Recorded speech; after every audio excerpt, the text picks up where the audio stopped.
सदा रहूं गुरुदेव शरण में। मैं बालक नादान कृपा सिंधु तुम हो गुरु। दूर करो है ज्ञान। कृपा सिंधु तुम हो गुरु।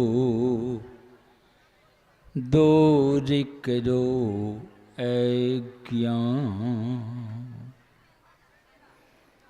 सद्गुण संपन्न समस्त महात्मागण को सत सत नमन है। नमन है सद्गुणों के प्यारे सज्जनों को। माताओं और बहनों को भी हार्दिक नमन है। हम सब लोग बुलंद आवाज में एक बार जय जयकार करें। बोलिए गुरुदेव भगवान की जय। जितने लोग हैं इस संसार में, दुख को कोई पसंद नहीं करता है, पर दुख में ही पड़े पड़े संसार से विदा हो जाते। हम जिस दिशा में दौड़ रहे हैं, इसी से आपकी दुर्दशा हो रही है। मैं एक घटना सुनाता हूं। हमारे देश में एक बाल ब्रह्मचारी वेद व्यास जी महाराज हो गए थे। वे 14 वर्ष की अवस्था में अपने साथी के साथ घर छोड़कर चले गए हिमालय।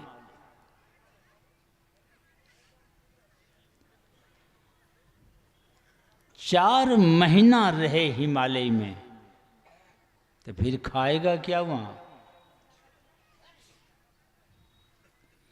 तो बेल का पत्ता खा खा के रहा।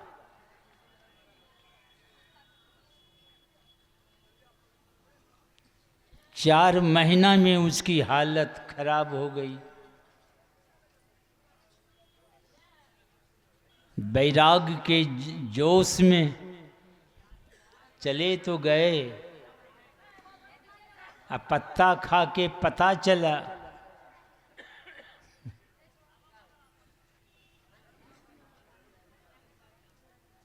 तो दोनों विचार किए,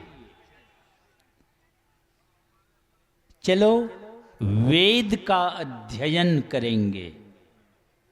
तो हिमालय से चलकर पहुंच गए दिल्ली के चांदनी चौक पर।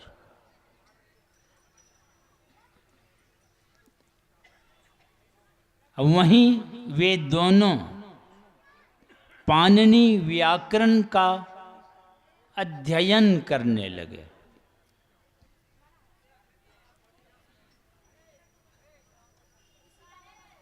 सुबह सुबह दोनों पाणिनि व्याकरण का पाठ कर रहे थे। एक नंग धड़ंग पागल जैसा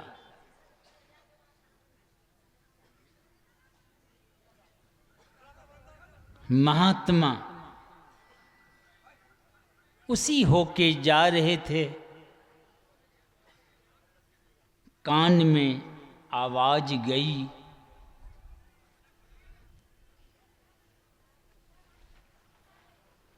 ये दोनों जो पाठ कर रहे थे पाणिनि व्याकरण का, तो वे सुनने लग गए। दोनों पाठ करने में मशगूल थे। तब वे महात्मा पुकारते हैं, आवाज देते हैं, क्या पाठ कर रहे हो? तो दोनों की दृष्टि गई, देखा एक पागल जैसा।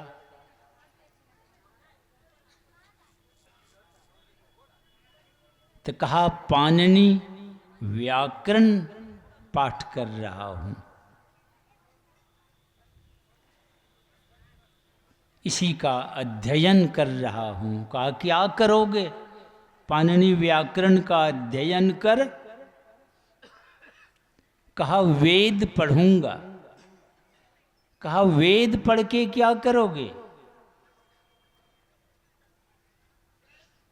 क्या करोगे? तो परमात्मा का दर्शन करेंगे। तो ये महात्मा कहते हैं अगर बिना पढ़े दर्शन हो जाए तो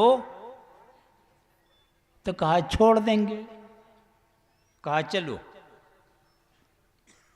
दोनों को साथ ले गए।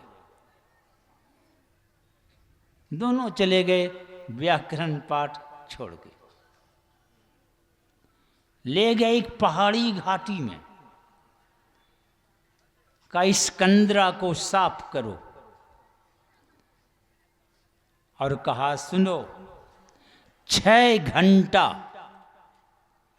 एक आसन पर बैठकर मंत्र का जाप करना पड़ेगा। अभी सुनकर के दोनों की सिट्टी पिट्टी गुम हो गई। कहा महाराज बड़ी मुश्किल है। कहा अच्छा ठीक है, बीच में एक बार पैर इधर उधर बदल सकते हो। दोनों को भेद बता के कहा जाओ और उसी कंदरा में। कहा 6 घंटा बैठना पड़ेगा। तो 7 दिन तक यानी 1 सप्ताह 6 घंटा बैठ के जप ध्यान किए। उसके बाद कहा अब 8 घंटा बैठना पड़ेगा। फिर 7 दिन 8 घंटा तक बैठ के जप ध्यान करते रहे।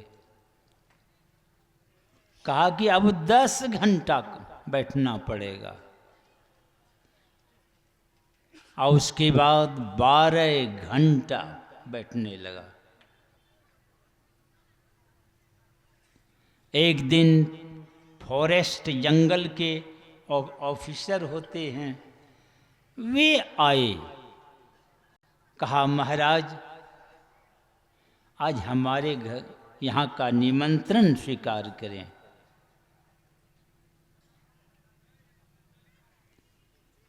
तो महात्मा जी मौज में कहा अच्छा ठीक है जाएंगे।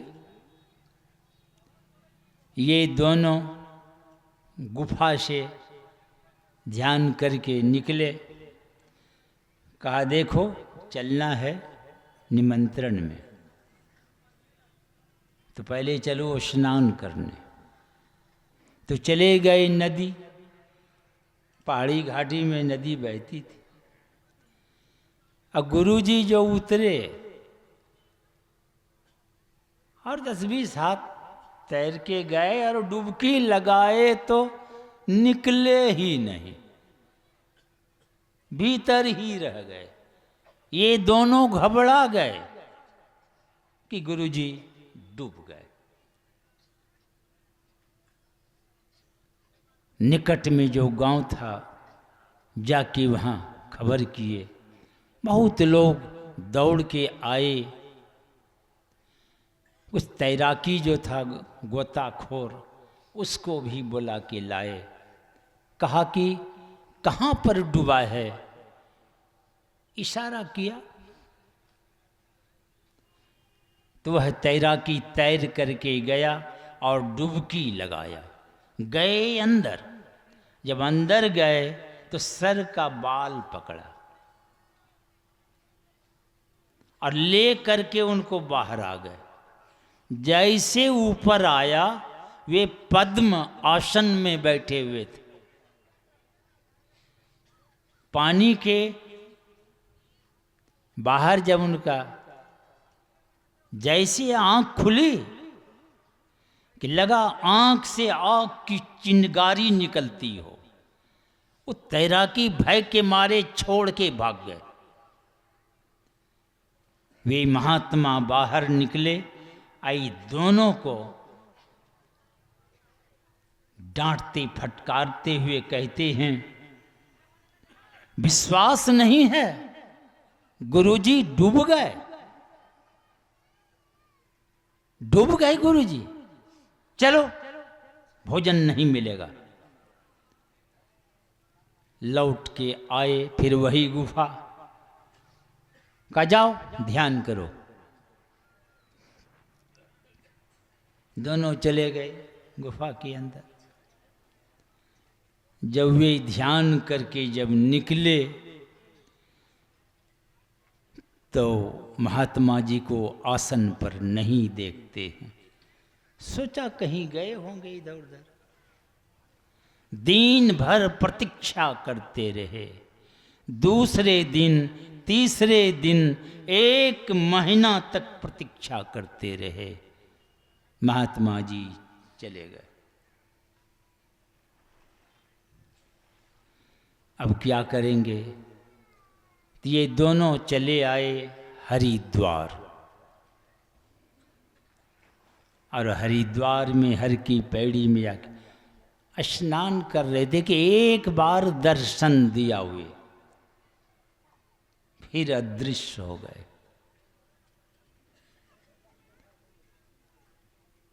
अब कहाँ मिलेंगे?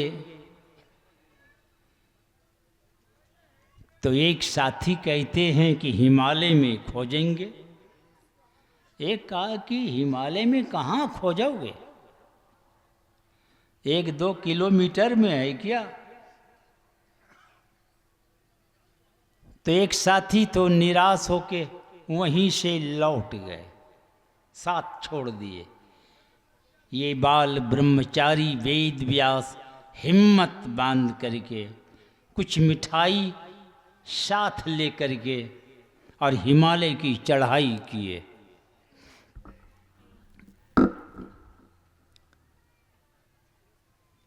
तीन 4 दिन तक पहाड़ी घाटी सब में चलते रहे, कहीं पता नहीं चला। देखा कुछ दूर पर धुआं उठ रहा है। पहुंचते हैं वहां, देखा एक महात्मा एक शिलाखंड पर बैठे हैं, आंख बंद है और वे ध्यान में हैं। वे कोई दूसरे महात्मा थे। सामने धुनी जल रही थी। ये आसन लगा के बैठ गए, प्रतीक्षा करने लगे। कुछ घंटों के बाद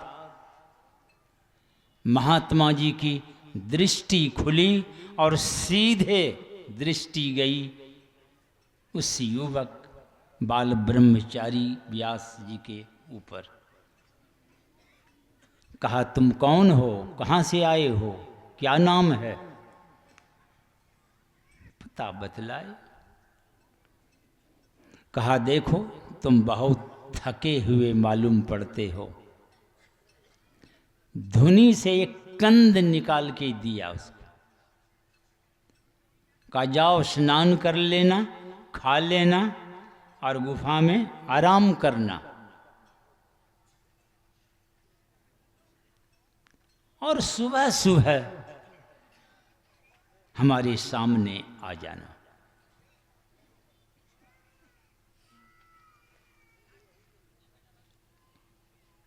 दूसरे दिन सुबह सुबह स्नान कर आ गए। महात्मा जी उस चट्टान पर बैठ के ध्यान कर रहे थे। ये सामने आए, ये आसन लगा के ये भी चुपचाप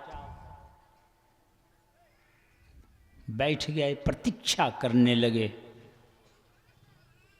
कुछ घंटों के बाद महात्मा जी की जैसे दृष्टि खुली, सीधे दृष्टि गई उस युवक बाल ब्रह्मचारी के ऊपर,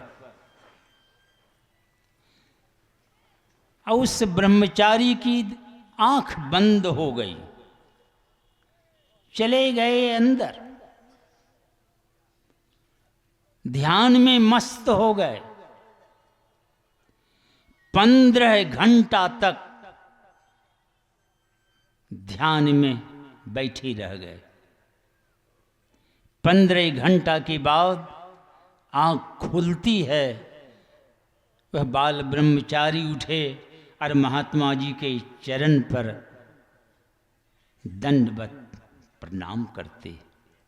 महात्मा जी बाँह पकड़ के बड़े प्रेम से, प्यार से कहते हैं, बेटा बस इतना ही आत्मिक ज्ञान है। तो वो बाल ब्रह्मचारी Ved Vyas science of soul में एक किताब लिखे हैं कि 15 घंटा में आत्मिक ज्ञान।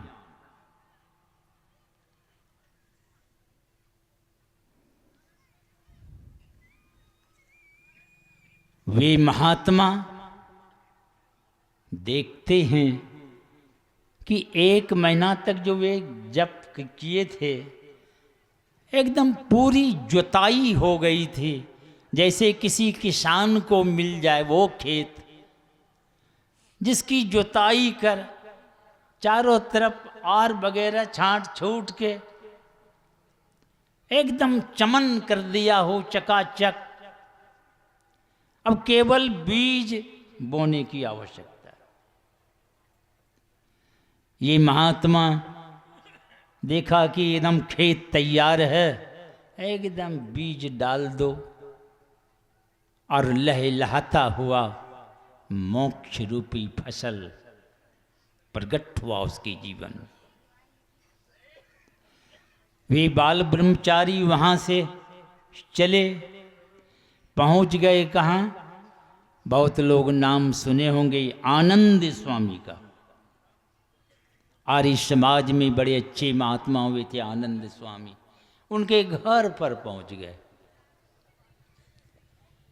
आनंद स्वामी की धर्म पत्नी थी घर पर, और आनंद स्वामी बीच बीच में जंगल चले जाते थे 2-4 महीना के लिए ध्यान करने।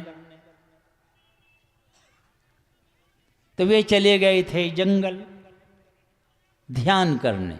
घर में उनकी धर्मपत्नी थी, महात्मा जी की बड़ी सेवा की और हाथ जोड़कर प्रार्थना करने लगी कि बाबा कृपा करें। ये भी एकदम चार्ज होके लौटे हैं। इनकी मौज हुई, कहा अच्छा आंख बंद करो। आंख बंद की और इसके अंदर भी वह ज्योति प्रज्वलित हो गई।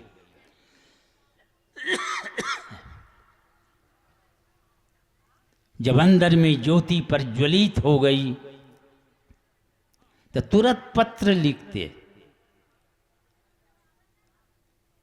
अब भेजे आनंद स्वामी के पास कि जो आप पाने के लिए गए हैं जंगल, वो हमको घर ही में मिल गई। अगर आप भी पाना चाहते हैं तो शीघ्र चले आइए आप। वे भी आसन समेटे चले आए घर। तो आनंद स्वामी अपने प्रवचन में इस वाकया को रखे कि मैं दीवार से सट के बैठा था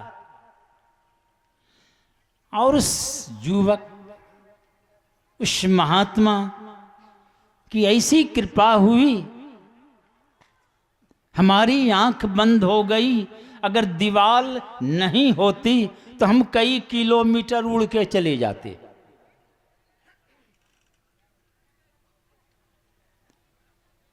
अंतर की दृष्टि खुल गई उनकी। वही बाल ब्रह्मचारी वेद व्यास घूमते फिरते पहुंच गए कहाँ? कलकत्ता। उस समय कलकत्ता बोला जाता था, अब न कोलकाता कहते। चले जा रहे थे, एक माता जी आ गई, सामने हाथ जोड़कर खड़ी हो गई। कहते हैं महाराज, मेरी मालकिन आपके दर्शन के लिए बड़ी ललायित है, कृपा कर आप दर्शन दे दें। अब ये बाल ब्रह्मचारी जी सोचने लगे कि मैं यहाँ पहल आया हूँ, किसी से परिचय नहीं है, यही कह रही कि मेरी मालकिन आपके दर्शन के लिए बड़ी ललायित है, कृपा कर दर्शन दे दे।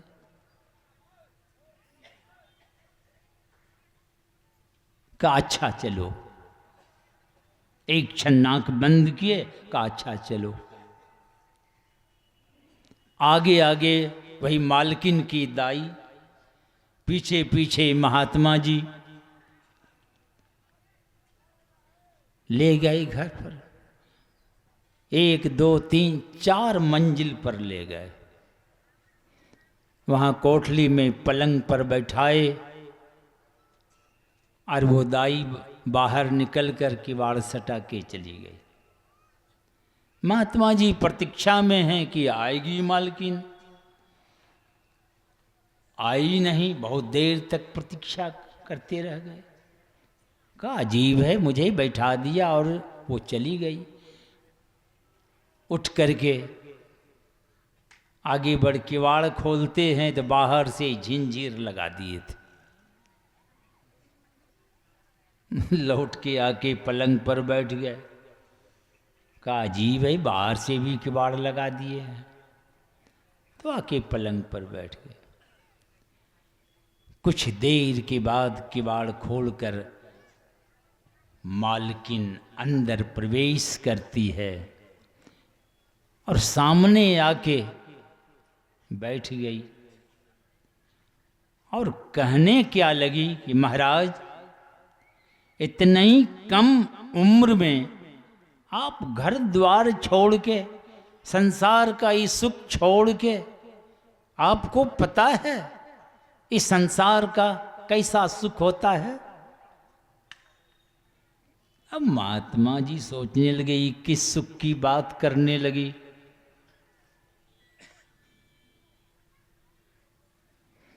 महात्मा जी वर्णन किए हैं उनकी सुंदरता, उनकी पहनावा, यह सब देखकर आश्चर्यचकित हो गए। अब वो कह रही है आपको पता है इस संसार का सुख कैसा होता है? महात्मा जी आंख बंद किए और चले गए अपने अंदर ध्यान में। अब ये कुछ से कुछ बड़बड़ा रही है। महात्मा जी ध्यान में चले गए, कौन सुनता है? अब ये समझ गई कि महात्मा जी सुन नहीं रहे, वे तो ध्यान में डूब गए। उठ पुट के चली गई। बीच बीच में आके देख लेती थी। देखा ध्यान में बैठा हुआ है। दिन भर बैठे रह गए, रात भर बैठे रह गए, दूसरे दिन बैठे हुए, तीसरे दिन बीत रहे हैं। अब तो मालकिन घबराई। मालकिन महात्मा जी की चरण पकड़ के फूट फूट करके रोने लगी और जेवर उवर जो था सब उतार पुतार के चरण पर धर दी। महात्मा जी की आंख खुलती है, कहते हैं मां तुम रोती क्यों हो? अब ये सब उस माता के अंदर, अब वो मालकिन फूट फूट कर इतनी रोई कि चरण धो डालती है और कहने लगी महाराज मैं आपके साथ ही अब जाऊंगी, मैं यहां नहीं रह सकती। मुझे सेठ ने फुसला के उड़ा के ले आया है। मेरी जिंदगी विषयों में डूब गई, लथपथ हो गई। मैं अब यहां नहीं रह सकती। ये सेठ मुझे 1400 रुपया सिर्फ पॉकेट खर्च भी देते। बहुत लंबा चौड़ा कारोबार था उसका। उड़ा के फुसला के ले आया और हमारी जिंदगी विषयों में लुट गई। अब मैं यहां नहीं रह सकती, अब मैं आपके साथ ही जाऊंगी। महात्मा जी कहते, तुम कहाँ जाएगी हमारे साथ? मुझे घर द्वार कुछ नहीं, हम तो ऐसे ही घूमते फिरते रहते हैं। का जो भी हो, अब मैं यहां नहीं रहूंगी। चरण कस के पकड़ लिए। का छोड़ो, अब छोड़ती नहीं। सेठ जी को पता चला, सेठ जी आए, लगे समझाने। सेठे जी पर उबल पड़ी कि तुमरे चलते मेरी जिंदगी विषयों में डूब गई, कीचड़ में लथपथ हो गई, जिंदगी व्यर्थ चली गई। सेठे जी पर उबल पड़ती है वो। अब मैं यहां नहीं रह सकती हूं। आखिर महात्मा जी सेठ जी को कहते हैं कि हमारा एक भक्त है, पहले उसको खबर करो।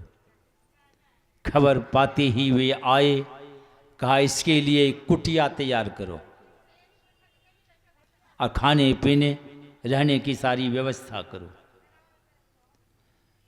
व्यवस्था की गई और महात्मा जी उनको भजन भेद बतलाए और कहा, इसी कुटी में रहना है। महात्मा जी तो वहाँ से चले तो लेके गए उस कुटी में, भजन भेद बतलाए। कहा, इसी कुटी में रह के ध्यान करना।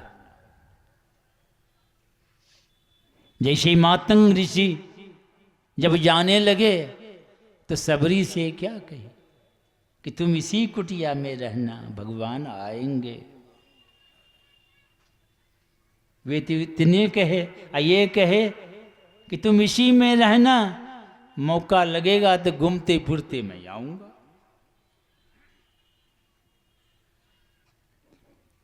और वो इसी कुटी में रह करके ध्यान करने लगी। धीरे धीरे बात इर्द गिर्द फैल गई, खबर फैल गई एकदम। अब दर्शन करने लोग आने लग गए वहां।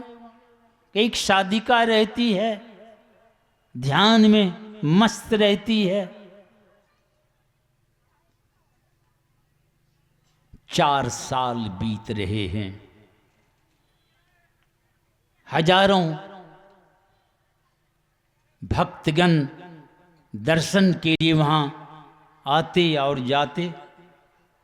4 साल बीत रहे हैं। मंच पर बैठे हैं, सामने भक्तों की भीड़ थी।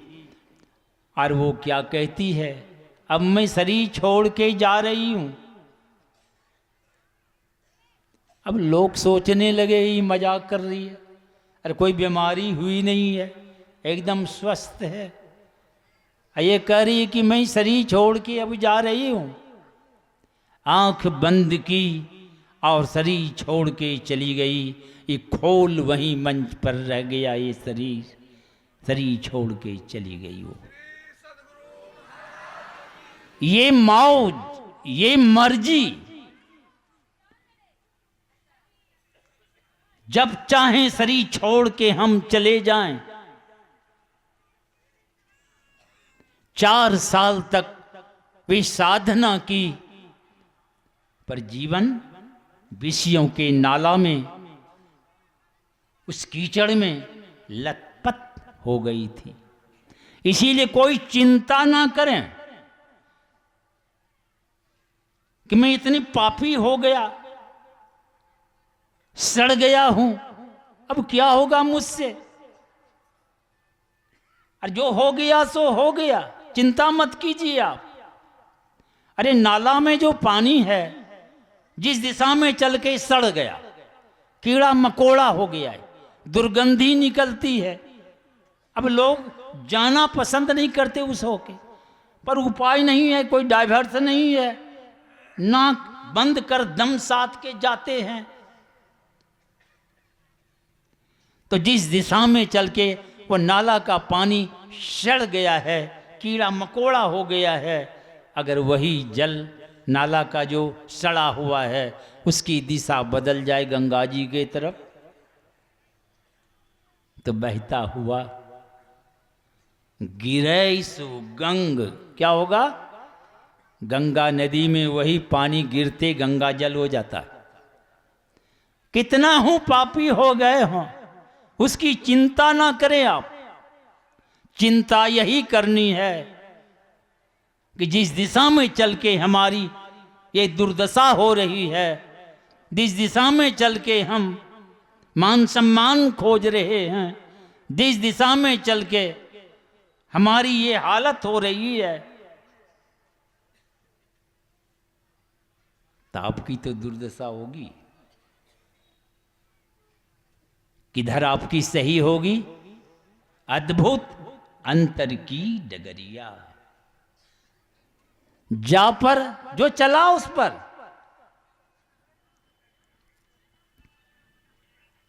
हमारे गुरु महाराज ये भी भटक रहे थे, सब भटकता है शुरू में। अंध बने फिरते बाहिर, अंतर पथ भेद ना थे जाए, मुझे पता ही नहीं था, तो ये भी भटक रहे थे। भटकते भटकते बहुत महात्मा लोग गए होंगे, कुछ का पता है जो वर्णन है। अंत में दरियापंथी महात्मा की सेवा करते थे, जहां रहते तसल्ली नहीं होती तो इधर उधर झांकते रहते। जैसे आप सब्जी की दुकान पर जाएं, जिस दुकान पर आप खड़े हैं तो लौकी है, परवल है, परोल है, जो आप देख रहे हैं वो ठीक नहीं है, हाँ इसी दुकान पर, दूसरे दुकान पर भी देखते हैं यहीं से कि ठीक है कि नहीं, तो देखते हैं वहाँ ठीक है तो फिर वहीं चले जाते। तो वही हालत थी इसकी भी, जहाँ थे वहाँ तसल्ली नहीं है तो इधर उधर झांकते थे। तो पता चला धीरज लाल जी महाराज अब वे मंडी में, गोला मंडी में काम संभालते थे। अब वहाँ 150-500 मजदूर रहते। अब मजदूर के झुंड में जाइए तो किस तरह गुलछर्रा मजाक सब चलता है, सब तरह के होते हैं उसमें भी। उनके पास पहुंच गए। अब कब पहुंच गए? तो 11-12 बजे रात को पहुंचते थे वहां। दिन भर इनकी यहाँ सेवा करते, 11 बजे 10 रात के बाद छुट्टी मिलती। जिनकी सेवा में वे शयन में जाते तो ये चले जाते। 3 महीना लगातार गए धीरज लाल जी महाराज के पास, वहाँ सत्संग करने 11-12 बजे और रात में जाके सत्संग करते। 3 महीना, अब देखिए तब तसल्ली हुई, इच्छा जगी दीक्षा की। तो वे दीक्षा नहीं दिए, कहा चले जाओ भागलपुर।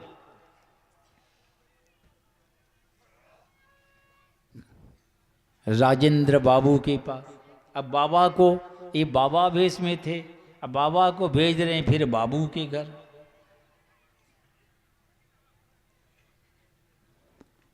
और उस समय कुप्पाघाट तभी है ही नहीं, अभी तो इधर उधर भटक रही है। तो भेज दिए मायागंज। वहाँ राजेंद्र बाबू वकील थे, वकालत पेशा करते थे। बाबा पहुँच गए उसके घर पर।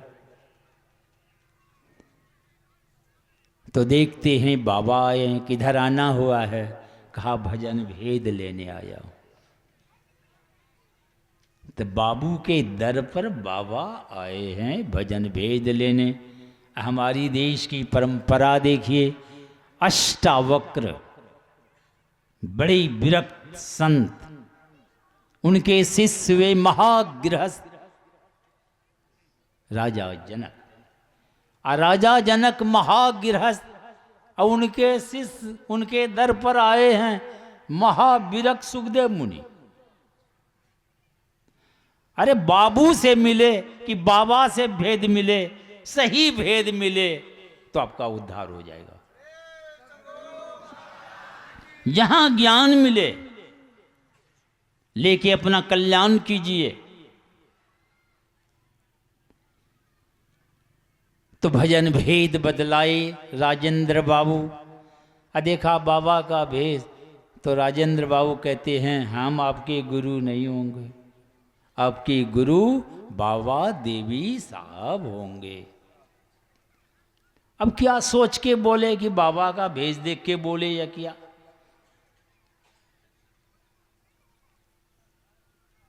पर भजन भेद बतलाए। अभी बाबा देवी साहब से मुलाकात भी नहीं है।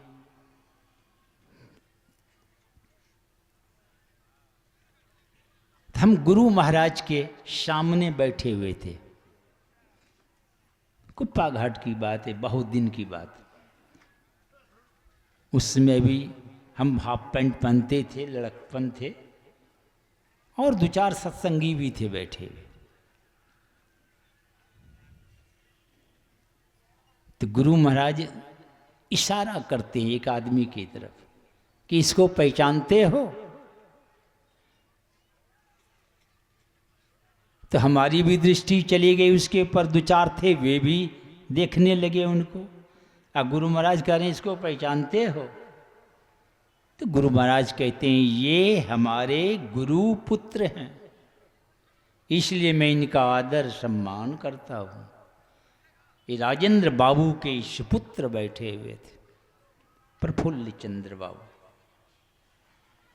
अब देखिए यहां क्या बोल रहे हैं, ये हमारे गुरु पुत्र हैं, इसलिए मैं इनका आदर सम्मान करता हूं। तो क्या भजन भेद? अंतरपथ की बात क्या बतलाए? कहा बंद कराए पलक पट को, आंख बंद करो और बाहर में कहीं मत भटको। सीधी बात। हम लोग आंख बंद कर बैठते हैं, आधी बात तो मानते हैं और आधी बात कहते हम खेत जैबे करेंगे, दुकान जैबे करेंगे, ध्यान में बैठे हुए। चले गए खेत, चले गए दुकान, चले गए करकुटमती।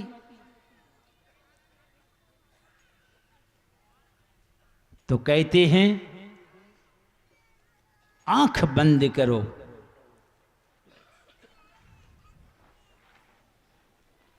और अपनी अंदर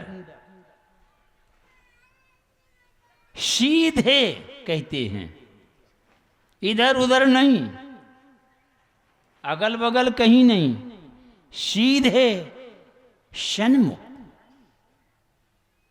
देखते रहो।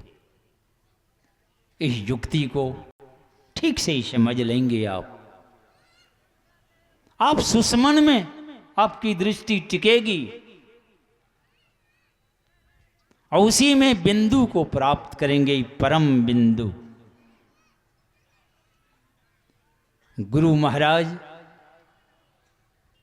उस परम बिंदु को सुख सिंधु की खिड़की बतलाए। योग हृदय वृत्त केंद्र बिंदु, सुख सिंधु की खिड़की अति निराली। वो निराली खिड़की है। एक बार उस झड़ोखा पर चलें, उस पार की व्यवस्था को देखें आप, पसंद हो उतरिएगा, नहीं तो इस पार की व्यवस्था में सब लोग हैं, रात दिन एड़ी चोटी पसीना बहा रहे हैं, पर सब नाकोदम, सब परेशान।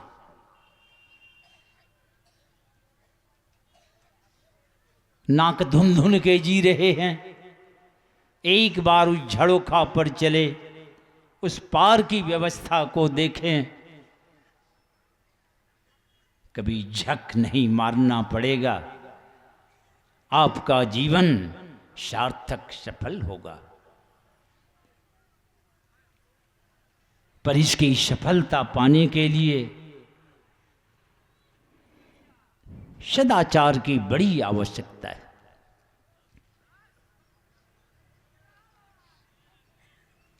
सदाचार पाले दृढ़ होई, सो में ही सो दुर्लभ पावे,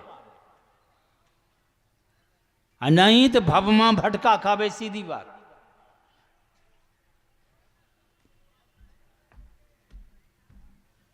पंच पाप से बचकर नेकी की कमाई करें। कमाना बुरा नहीं है, खूब कमाई है, अच्छा घर कपड़ा सारी व्यवस्था करें आप,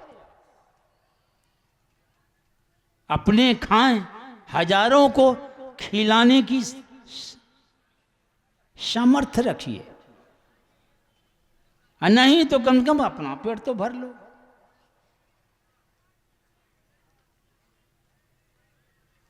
और उसी में समय निकाल के, ये अपना काम है, ये नहीं कि आप काम धंधा रात दिन कर रहे हैं, अब बेटा आंख बंद करके आपको पहुंचा देगा, ये भाड़ा पर नहीं चलता ये सब काम। चिता पे चढ़ के राख हो जाने के बाद ये काम नहीं होता है। कब्रिस्तान में 10-20 मन मिट्टी के भीतर चले गए तब ये काम शुरू होगा क्या? यह काम मरने के पहले जीते जी आपको करना पड़ेगा।